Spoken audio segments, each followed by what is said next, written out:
can't start out by laughing. Nope. No. Because then everyone's going to miss the punchline. There- It's a good thing we're water drinkers here. That's right. And Oh, no. Browsing protection. Oh no. Oh, no. We just lost our feed. Yes, we Hold did. it. We got it. Speaking of feed, if you're watching us, you can start a watch party. Wow, that was a brilliant transition. Thank you. You are a 10. Okay. Here. Let me just. You- Yep. Hold on. Hold oh, on. Oh, let me just slide in All right. behind you there. Oh, yep. Oh. Things Midwesterners say. You may notice that we are in a different location tonight because we Yes, got we kicked are. out of our normal location Yes, we did. by the Talking worship team. Yes, and you know why? Oh wait, but we'll promote that at the end Yeah, too. we will. Yeah. Yeah, we'll make it a bigger deal. There's a good reason why we got kicked out. But here. Yeah, start a Yeah. watch party. Pull out your phones. Go to our Facebook page if you wouldn't mind. Well, you're probably already on our Facebook page if you are watching, and you can just press that start a watch party button. It's been a little rough day. Oh, rookie mistake. See, it's been a rough day. Has it? Yes. Why has it been such a rough day for you, Bradley? I don't know what it is. Things just have not gone as planned. Have you ever had one of those days? Like every day? Almost every day. Yeah. Yeah, I was planning on having just a great dinner with my father-in-law, and he broke my heart. Really? Yeah. You know what also made us sad? Is You that weren't there. the father-in-law that looks like a thumb? It's the father.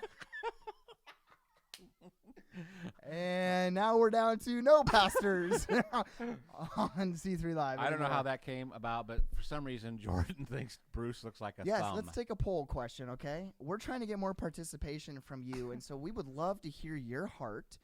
Do you or do you not think that Bruce Colbert, our lead pastor, looks like a thumb? Where did that come from? Look at him. It's really odd tonight, and we're going to be a little off our game because we're in a Yes. different location. Different location. We feel like we're sitting on top of each other. Yes, we're closer than usual. My legs are shaking. And our producer, Bruce the Thumb,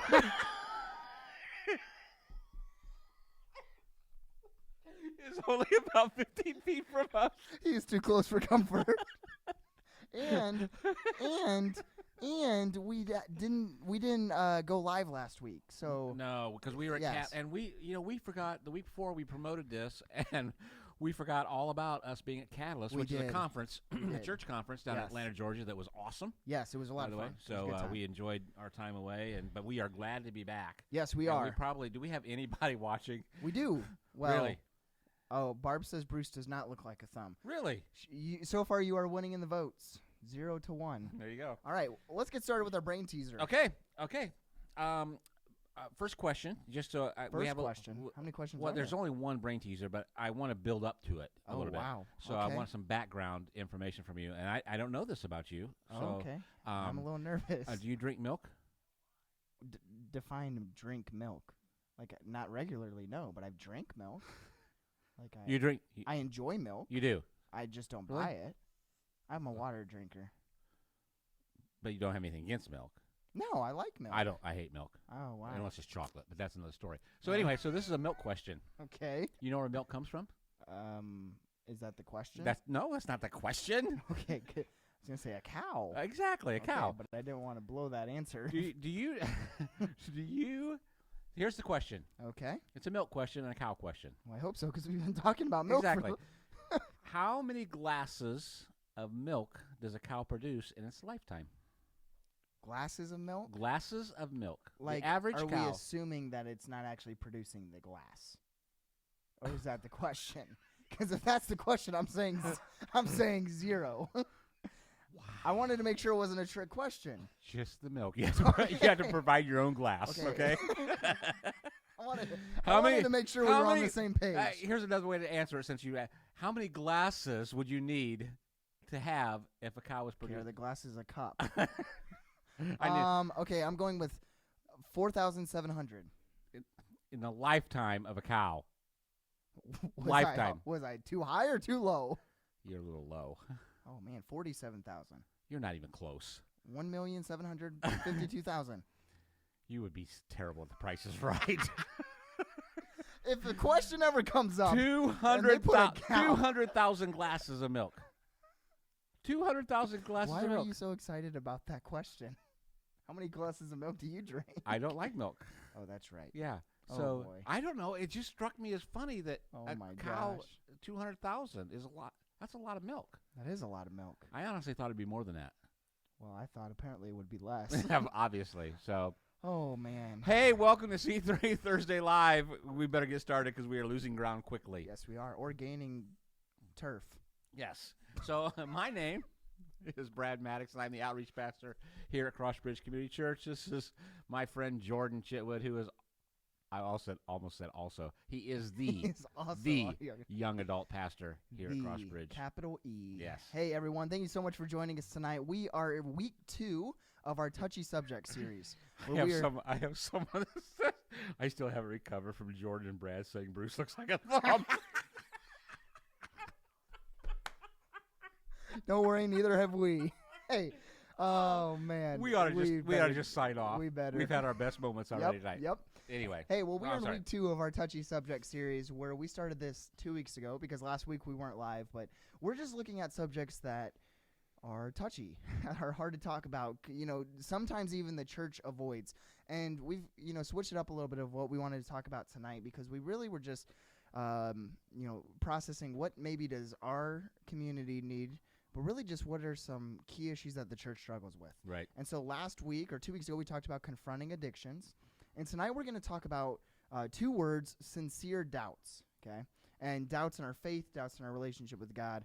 And really it's kind of just been a growing trend.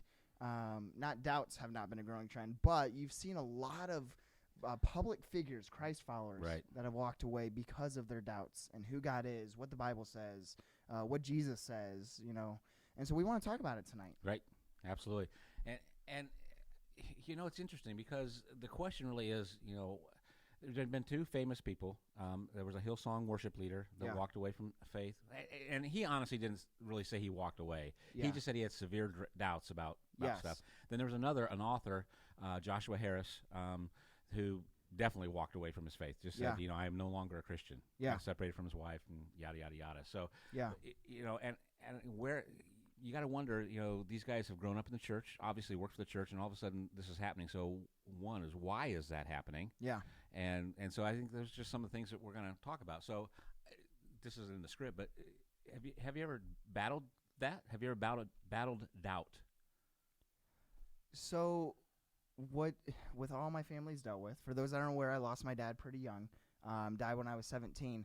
I never, growing up in a Christian home, I never doubted that there was a God. Mm-hmm. I always have believed that there is a God, that there was something out there greater than me. And I've even always believed that God is love.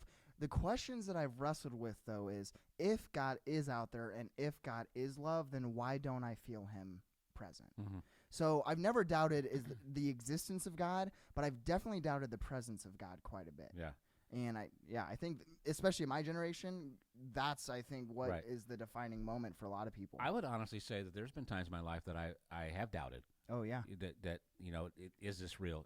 Does this actually exist? Mm. And always come back around and saying there's no other explanation. Yeah. And I think for so long, especially in my generation, and I think we talked about this a little bit earlier today, is that it hasn't been okay to ask those kind of questions growing up in the church. When I was growing up, you just believed what you were told. Yeah. This is what it is. The Bible says it. I believe it. That settles it. Yeah. And you didn't have the hard conversations. You didn't have the tough conversations. And I'm wondering if that's why some of these guys have been walking away from faith, because they haven't wrestled with some of those things. They haven't got the answers, and heard authentic people say, I've doubted. I've wrestled with this, and let's walk through this. I don't know. Yeah, no, I agree. And I think it's a touchy subject primarily along that line, because you got 2 categories of people. You got the individuals that grew up, they believe what they grew up believing and never questioned it. Right. Or then you have the second group of people that are questioning everything. Everything's up for grabs. Everything, there's no black and white. It's all gray area. Right. And that can provide just as much tension for our faith, trying to figure out, okay, well, if everything's allowed to be questioned now, then what's true and what's not. Right. And I think the other thing is, with the access of the internet, Oh, yeah. now, it used to be you knew there was atheists out there. You knew there was people who didn't believe and what have you, but they did not have the platform or the means to either publish or write about or blog or anything. Yeah. And now it can get you questioning and things like that. Matter of fact, there's some stats here from the Barna Research. If you don't know who Barna is, they're out of California, and they're basically the Gallup of the Christian industry. Yes. They do all kinds of so much research. All kinds of research. Great website is just fascinating to look at that. We look at them a lot in prep for sermons and things like that, just to see where trends are going and things like that. They're a great so here's tool. In 2017, Barna Research says that 65% of Christians struggle with spiritual doubt, and 12% of Christians lose their faith because of doubt. Christians are walking away in record numbers because of doubt, and it doesn't look like it's slowing down. Yeah, and that's what I think is so scary is, we were even joking a little bit about it, and we're like, wow, 12%. We thought it would be more than that. But I think as you start to see social media, Google search, different religions getting more balance, or not more balance, but more platforms to be able to use their structure, I think you're going to start to see that dramatically increase as the years do. Sure. Because the platforms to doubt are increasing as well. Right. And honestly, I think part of that is for us Christ followers, we got to understand that is also part of the enemy. Yeah. That is also part of spiritual warfare is throwing those kind of things in and doubt and what have you. So yeah. There you go. Yeah. Hey, so we want to read a passage tonight. We're actually going to end up reading two, but we figured if we're going to be talking about doubt that we have to look at an individual in the Bible, in the New Testament, one of Jesus's followers that kind of got a bad rep for one incident. We don't have very many verses about him. His name's Thomas. But we figured if we're going to talk about doubt, then we better talk about doubting Thomas. Right. And so we're going to, if you want to flip with me, we're going to turn to John, the fourth gospel, Matthew, Mark, Luke, and John in the New Testament. We're going to be turning to John chapter 20. We're going to be reading from verse 24 through 29.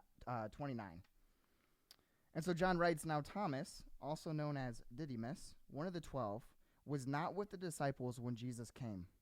So the other disciples told him, 'We have seen the Lord.'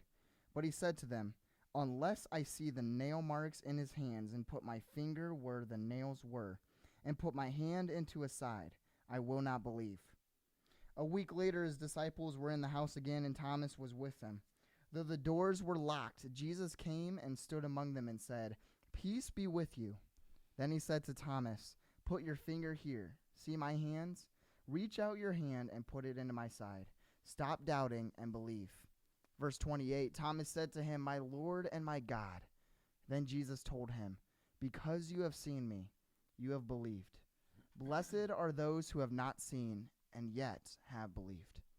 And as I read that passage, and even as we talk a little bit about tonight, I think a big reason why people are starting to doubt more and more and more is because often our faith is determined by our circumstances or our situations. And this is something that our lead pastor, Bruce, talked about to kick off our Roadblock series, My View of God, and talked about how if our faith is a faith that is built around circumstance, we're in for a long ride. Right. But I start to see that more and more amongst my peers. And honestly, that's part of why I think Thomas is actually doubting here. Because Absolutely. Thomas was one of the disciples. Yeah. Had followed Jesus in his ministry for 3 years. Yeah.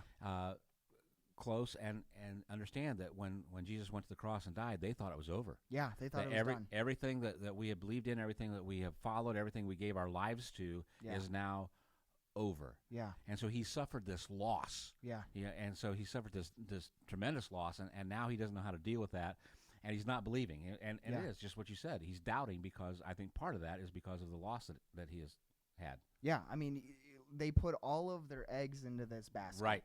All of these disciples had left something at some point to follow someone who really was performing miracle after miracle after miracle, and then the one miracle that you expect him to be able to perform, hey, we've seen you raise Lazarus from the dead. Right. Where are you? Or why did you even let yourself get crucified? Exactly. And so then they go through this suffering, and the disciples honestly don't even know how to respond. What's interesting to me is, in that passage, something that just stuck out to me is Jesus waited a week before he reappeared for Thomas.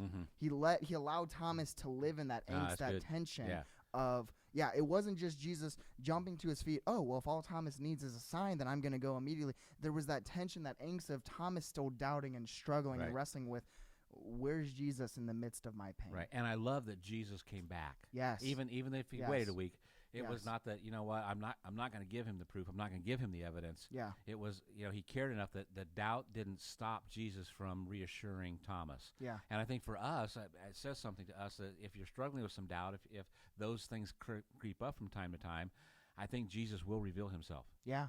And so, as you pray and things, and it's not going to, I don't necessarily think I'd pray for, hey, Jesus, move this book from this shelf to the other shelf or anything like that. But I think that'd be interesting. if you stay engaged in your prayer life and in Scripture and things, and just tell God, I'm starting to struggle. I'm having this doubt. Be honest, because we've talked. How many times we said, God can handle your tough questions, your tough thoughts, knowing what's really going on. And I think He actually wants that from us. Yeah. So if that is something that you are struggling with, some doubts from time to time, man, go to God with it and just see and wait for those whispers and those instances that He's going to show Himself to you. Yeah. Well, let me ask you a question that's not on our script. Oh, great. So here we go. If this is a bad answer, you can just tune in next week. We'll be talking. Hey, no, but this is a question that I think I've thought about before. Would it be easier to follow Jesus when I was living in Jesus' time period, walking with Jesus, seeing Jesus? Would that have been easier, or do you think we have it easier now? Just having the Bible, reading the stories, knowing what happens after the fact, knowing that Jesus did come back to Thomas. This is just a would you rather question. I don't think there's a right answer. Yeah, I would say it's probably honestly easier today. That's what I would think too. I just and I love the end of this verse where it says, "Blessed are those who have not seen and yet have believed." Yeah. And I think that's really important too. But yeah, I think with what we know how the story ends. So we can always go back. These guys, and we said this while we're preaching so many times, is that these guys are living the story. Yeah, they're in the moment. They don't. They're in chapter 6 or whatever it is with the things they're struggling with. They don't know what's coming in 7 and 8. Exactly. We read the stories and we know how Jesus is coming through. We know how God is coming through, how He's leading them through. Yeah. So, we have the end of the story. They never had the end of the story. Yeah, Can you imagine? We know that 7 days later Jesus goes to Thomas. Yeah. But those 7 days, those 7 24-hour days, the angst. Thomas. Oh yeah. And I keep going back to the same thing is those 3 days of Jesus being waiting after the resurrection. Oh my the gosh. Crucifixion. Those guys had to be devastated. Oh, they probably didn't sleep. They were terrified for their life, wondering, am I next? Talk about doubt. Exactly. I mean, not only doubt, they had evidence that this thing is over. We were literally crucified. We're wrong. Yeah. That was what was running through their mind. Game over. Yeah. So I think I'm supposed to read another verse. You are supposed to read another passage. Let's read. Turn with me, if you will, James chapter 1, verse 5 through 8. It says this: If any of you lacks wisdom, you should ask God, who gives generously to all without finding fault, and it will be given to you. But when you ask, you must believe and not doubt, because the one who doubts is like a wave of the sea, blown and tossed by the wind. That person should not expect to receive anything from the Lord. Such a person is a double-minded and unstable in all they do. That's an interesting passage. I want to see what you do with that one. Yeah, that is very interesting. So what great wisdom do you have for that one, Brad? Yeah, you want me to share first? Well, no, I think this verse has been misused so many times. Oh, and all the time. It's almost a name it, claim it thing. Is that as long as I ask God and I have faith and I have, it's going to come true. Yep. And that's not what this verse is saying at all. Not at all. And I think the key part to this passage is really that opening line. If any of you lacks wisdom, you should ask God. Yeah. Okay? You see the story in the Old Testament of Solomon where God says, hey, how can I bless you? What would you like? And instead of asking for money, instead of asking for wealth, for women, for the job of his dreams, he asked for wisdom. Mm-hmm. And God was so pleased with that he gave him more than what he had asked for. Right. And I think that there is something that is to be said about when we ask for wisdom in any situation, rather than asking for the results of what we would like to see. We ask for results all the time. All the time. All the time. I would argue most of the time. Yeah. And that, I think, is what is so detrimental, is that those first few words is something squeaking on this table. It's my chair. But when we switch our mindset from asking from things that we think we need to things that Jesus knows that we need, which, as we see, is wisdom, right, and then just letting God play out in that wisdom, I think that can be huge in our relationship with God. Yeah, exactly. And again, this goes back to the circumstances here, what we're talking about also. I think sometimes our foundation of what we're asking for is in those circumstances, absolutely. With what we're dealing with, our circumstances, things like that. and we've talked about this, is that you don't see results sometimes until sometimes years later, and you look back and you say, I'm sure glad God didn't answer my prayer the way I thought I wanted it answered at the time. Yeah, I think it's interesting that when you are struggling in your suffering, whether it's through the loss of a loved one, an addiction, struggling with finances, with job security, in the moment it feels like everything is going wrong. And like God has turned a blind eye. It's all terrible. It could not get any worse. And you start to question, okay, God, where are you in the middle of my pain? Mm-hmm. But as you begin to walk and process and do life with people and study who does God say I am? What does God say about this? When you look back and start to see how God showed up, even in ways that you didn't realize were God at the time, right?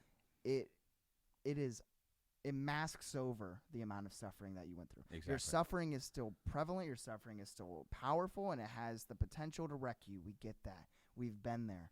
But God's love and the way God shows up in the middle of that, at least for me, is worth believing in the middle of my doubt. So what do you think he means by the person who doubts here is like a wave, or how's he put it, bounce back and forth? Sea, like a wave in the sea, blown and tossed by the wind. Yeah, so when you're dealing with a analogy or a metaphor like that, you have to understand, what is the writer trying to hit at, okay?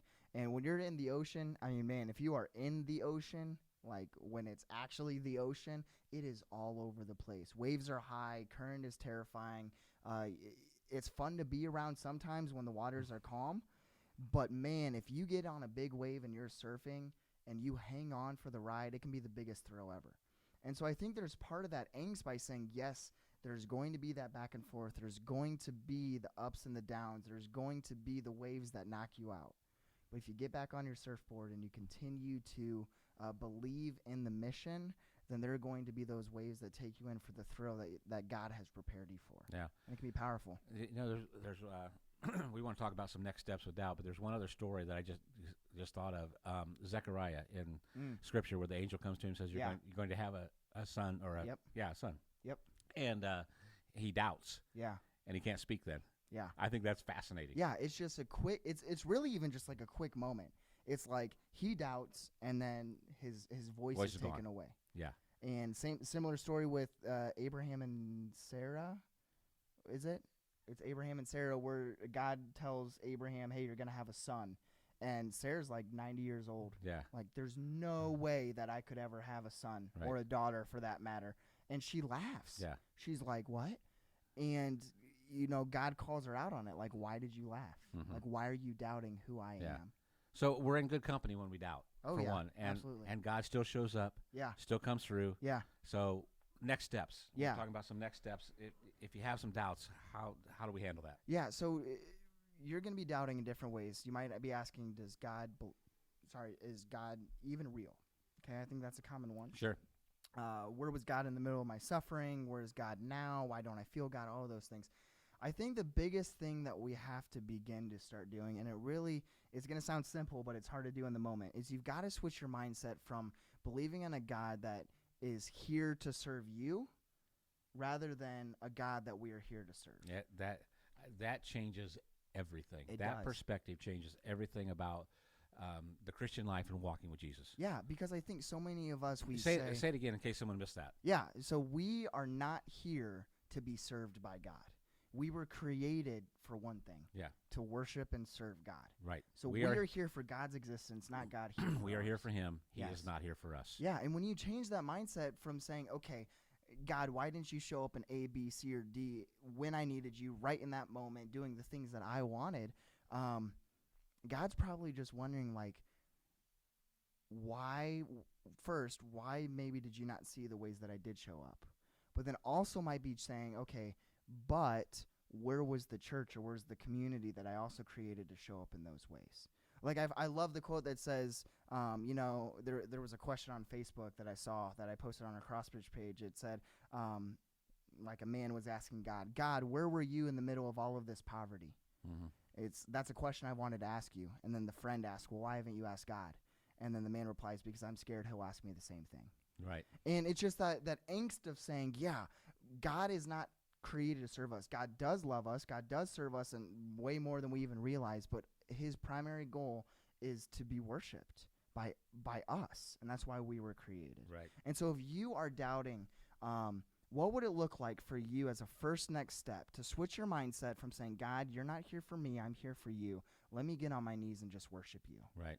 Let me praise you for who you are, trusting that you are going to come through in your timing, in your way, the way that you see fit. And I think that can be extremely powerful. Yeah. And we have an opportunity coming up this Sunday to do exactly that. That's a perfect transition. Hey, thank you so much for joining us tonight for our Touchy Subjects week number 2, talking about sincere doubt. We are so much looking forward to this Sunday. Jake, our worship pastor, and then some amazing volunteers, some of our amazing team have put together an insane, intentional, powerful worship service. And so this Sunday is going to look a little bit different than what we usually do at Crossbridge. It is an entire hour devoted to just worshiping and praising our God with our voices, with our actions, with our just our minds, getting our hearts in focus. And so we would love to invite you this Sunday at 9 or 10:30. Either check us out on our property, Crossbridge, or you can check us out at 10:30 on our Facebook page for just an entire worship service. And then next week, we are really looking forward to week number 3 of Touchy Subjects, because we're going to be talking about mental illness and suicide. And so if you struggle with mental illness, anxiety, depression, thoughts of suicide, or you know someone that does, we would love for you to tune in then.